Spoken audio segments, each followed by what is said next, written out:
Good afternoon, everybody, and welcome back to another episode of Spurs Up. It's our final episode of the semester, so we wanted to go out with a bang.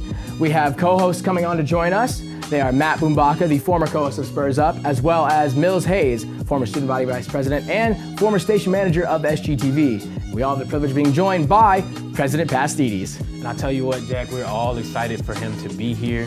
All three of those seniors, and the reason I say three is because President Pastides considers this his senior year, along with the class of 2019. He's actually going on the Paul Feinbaum show later on, and so we are excited to have him first, and hopefully we'll have some interesting things to talk about for the rest of the day. I'm excited. Oh, I am too. So we want to thank all of our viewers for being with us this season, and until next time, South Carolina, Spurs Up.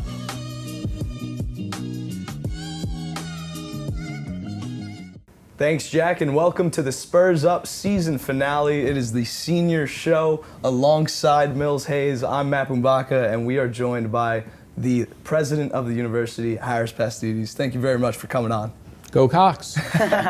Now, President Pastides, your background is in science, particularly epidemiology. Yes, it is. Now, how did you become such a great public speaker? You've been the voice of the university for the past decade. Where does that come from? Well, you know, it started with that background, giving technical presentations at meetings and, you know, getting up. But I would say really it has to do with preparation. When I feel confident about my material, I can get up and do it at any time. If I'm not prepared, I'm going to be a little nervous and it'll show, just like you. That's great. Well, and you know, you have been known for being really close with students and, you know, being kind of the man of the people. Where did you get that energy from? Probably my background growing up in New York City in an apartment building where you were really densely related to your neighbors, people of different backgrounds, different faiths, different ethnic groups, and you had really no choice but to mix it up with different people. And beyond that, I think my dad in particular was an extremely friendly gentleman. He would see people struggling with a map, New York City subway, and he would go over and say, "May I help you?" And I'm like, "Dad, that could be dangerous." And he would say, no, son, you know, you gotta help people. And so I think that maybe it started that way. Yeah. Now, in your 11 years, the university has changed so much. And how much has your mindset changed as the president and your philosophy as the president here changed from year one to now? Well, you know, I don't think my philosophy has changed at all. Patricia and I inherited a great place, a great university. I think my attitude was to be a little bit more risk tolerant, to borrow money to do the right things, the growth in the number of buildings and the appearance of the campus and the size of our enrollments. I think I was a little bolder maybe than people thought I might have been, especially during the dark days of the recession. But my philosophy has always been, we've got a great university here, but let's let the world know about that. Right. And you have had wonderful 10 years. Two questions on this. What do you want your legacy here at South Carolina to be, and then what do you think it will be? Well, I want my legacy to be what other people say it is. But if I had anything to say about it, I would like to be remembered as the president of the students, of a person who was approachable, who really never turned down a high five or a selfie or a meeting, who stopped on the horseshoe, no matter how busy he was, to say hello and ask how students were doing. I've probably touched the majority of our 37,000 students personally during their time at Carolina. So if nobody remembers any building, any Final Four, you know, anything else, that's how I hope I might be remembered. But I know enough to know that you don't get to determine your own legacy. Very true. Yes, very true. Your legacy here is definitely, just like you said, you've touched so many people. What would you say has been your favorite part, particularly in athletics, like the Final Four trip or the back-to-back national championships? What has been your favorite part in terms of athletics here at the university? Well, first of all, let me add other contenders, if you will. Yeah, if I'm given the Academy Award, you know, women's soccer in the Elite Eight, equestrian national championship, and great accomplishments across the board. You know, our tennis teams now, especially women's tennis, are going to compete for a national championship. But I got to narrow it down to 2010, before your time.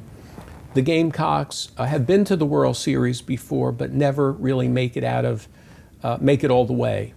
And they were in the losers bracket. They come back to win it all. I get my first ring.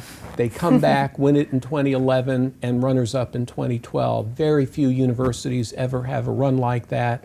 It created the baseball school mystique for us. But then, to be honest with you, to go to the Final Four, both the men and the women, to go to Madison Square Garden in my hometown of New York City and see Frank Martin and Sindarius and the team defeat Baylor and the University of Florida, to then go to the Final Four in Arizona while the women are winning in Stockton, California.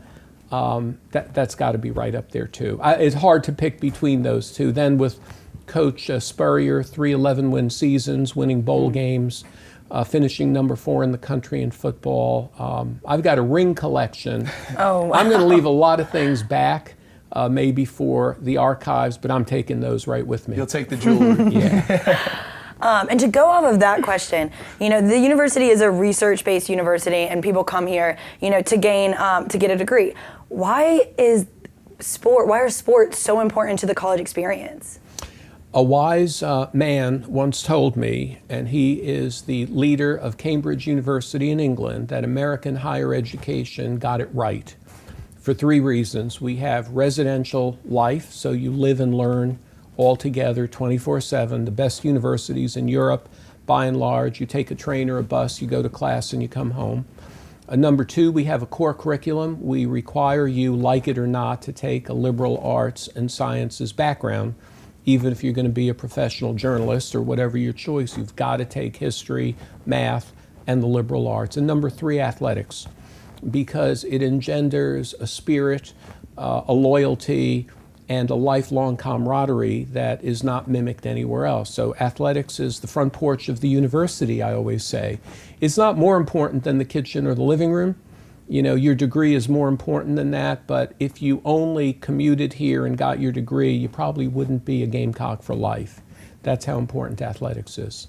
Yeah, and you are such a great ambassador for the university, but so are coaches and players in our athletic departments here. Who would you say sticks out as such a great ambassador for the university, with the likes of an Asia Wilson or Dawn Staley and even Ray Tanner, like you mentioned before? Well, the problem with naming any one is that I'd be leaving out too many. Yeah. But I will mention Asia Wilson and Marcus Lattimore. I will. Those 2 individuals embody not only athletic prowess, they were the best at what they did. Marcus, number 21, was the best running back of his day. He was Mr. Football in South Carolina, went all the way to the 49ers, had a devastating injury, and he is a remarkable human being even today. Asia Wilson, number 22, of course, was, won every award there ever was for a female basketball player. Wears her pearls, never will say a bad word about anybody. And so they embody 2 things, not only athletic excellence, but being excellent human beings. And I'll tell you, I don't know how often I'll come back in the future, but when we erect the Asia Wilson statue in front of the Colonial Life Arena, and I was involved a little bit in that, I'm going to be there for that ribbon cutting. Oh, that's going to be great. And to go a little bit away from sports, I know Ms. Pastides spoke at and told a story about a funny student that had ended up relieving themselves in her garden. To go off of that, what is your favorite or most funniest story about a student that you've had? Well, so many different ones, but when we were playing in the Final Four, I had a little contest for who wanted to come with me to one of the, NCAA games, and I picked a male and a female. Well, female's dressed like a regular student. The male shows up at the arena dressed like a Sesame Street character, who's the one who wears red. Oh, gosh. Elmo? Yeah, Elmo. Oh, what? Yeah, he's dressed like Elmo, and I'm like, excuse me? And they didn't want to let him in, but he said, oh, President Pastides, I dress like Elmo at all the games. Could we get in? So, that blew my mind. Yeah. I thought he'd be lucky, feel good about just doing that. Yeah. And and many, many wonderful stories of poignancy. You know, we've also suffered tragedy and loss during my time. And, you know, you've got to, in all seriousness, when you're the president, you've got to call families and console the entire student body.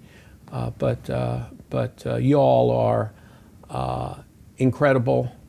At times you elevate my spirit and say you are really the best generation of all time. And on 2 o'clock on a Saturday morning when students are coming back from 5 Points, I'm thinking, where did they come from? And what are they thinking? We got to do something about these young people. Yeah, President Pastides, we can't thank you enough for everything that you've done for this university over this past decade.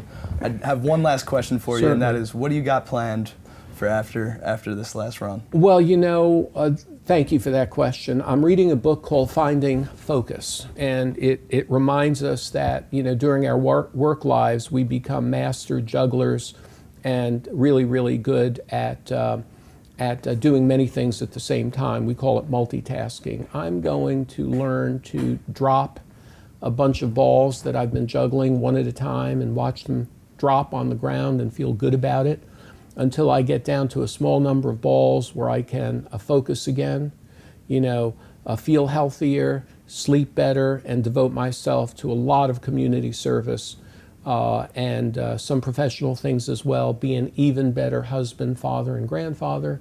But you can bet I'll never be that far away from the Gamecock Nation. So I may not be in those high-priced luxury suites or boxes. I may be in the top row, but you'll be hearing me yelling and cheering just as loud as ever. Well, thank you so much, President Pastides. That wraps it up for the senior show of Spurs Up. And for the class of 2019, one last time, Spurs Up. Spurs Up.